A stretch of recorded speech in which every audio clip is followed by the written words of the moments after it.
What's up, YTVC? Thanks for checking out the video.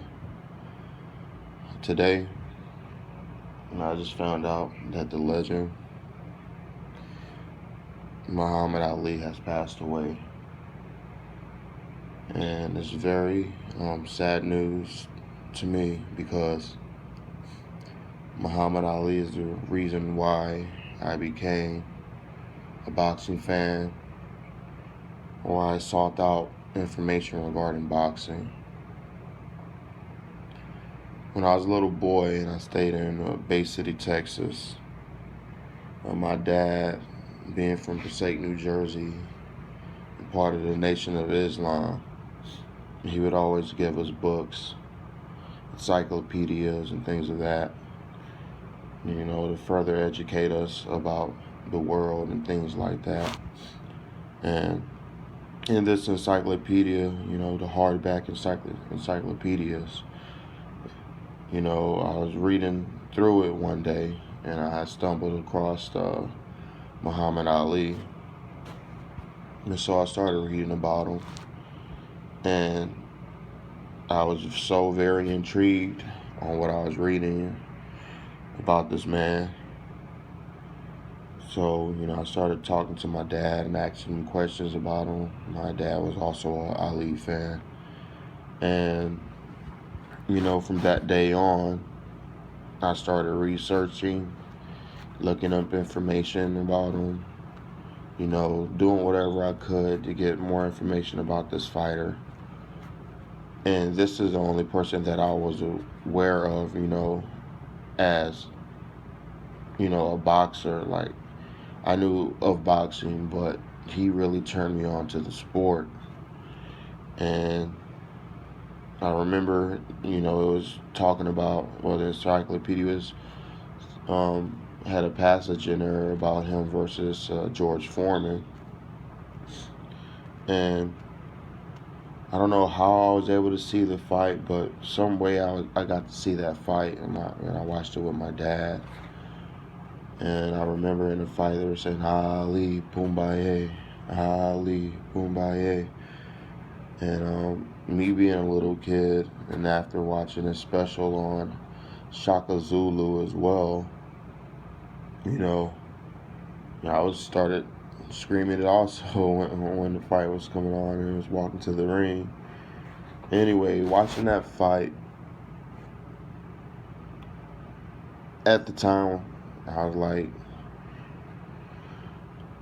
I thought he was losing. I thought he was getting beat up, and I just couldn't understand, all the stories I've heard about this fight, how Ali was so triumphant. I didn't understand it until the end came, and throughout the fight, I was asking my dad, why is he just staying on the ropes? Why is he allowing him to hit him and all this kind of things? And he was like, just wait, son. He's doing the rope-a-dope. He's doing the rope-a-dope.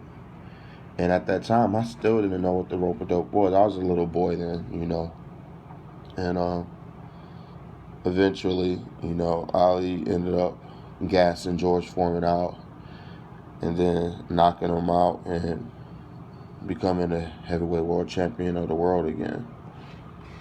And after seeing that fight, I fell in love with the sport because it was just something about that fight that I don't know what it was. It just made me want to be a boxer. That's all I ever wanted to do. So for the next Christmas, my grandmother, she sent me some boxing gloves, a speed bag, things for boxing. My dad ended up giving me a heavy bag. And in my little neighborhood where we live, I had a couple friends. And I would share all this information that I learned about Muhammad Ali with them. And, we all kind of started a little boxing club and stuff like that. And we all got into boxing. And, from that point on, I've always loved boxing. I've always looked into boxing. I learned about many other fighters after Muhammad Ali. I guess that's probably the reason why I never really liked George Foreman either, because of Muhammad Ali. And, you know, hearing all the stuff that he did and why he went to jail and stuff like that, that even made him even more of a legend in my eyes, especially during this time, hearing this kind of stuff as a kid. You know, it was always remembered by me. I never forgot about Muhammad Ali. I never forgot the day when I first learned about Muhammad Ali and when I read about him in this encyclopedia, you know. So I like to wish my condolences to his family and all the boxing fans that, you know, loved Muhammad Ali, supported the things Muhammad Ali did, and probably feel the same way I feel right about now this morning. Um, he is one of the greatest icons ever. And it's sad because a lot of the people that I follow as a little boy growing up, Prince passed away, now Muhammad Ali. And these are, you know, my childhood idols. And it's sad to me that this is going, but eventually it has to happen. And I know he's in a better place now because he's been fighting that Parkinson's disease for over 30 years. So he finally get his, you know, chance to rest in peace. And, you know, I just wanted to share my thoughts on the greatest, Muhammad Ali. And, you know, he's always going to be remembered. You know, I'm probably going to watch a few Muhammad Ali fights again today. But that's just my thoughts. And I'll talk to you guys later. Rest in peace, Muhammad Ali.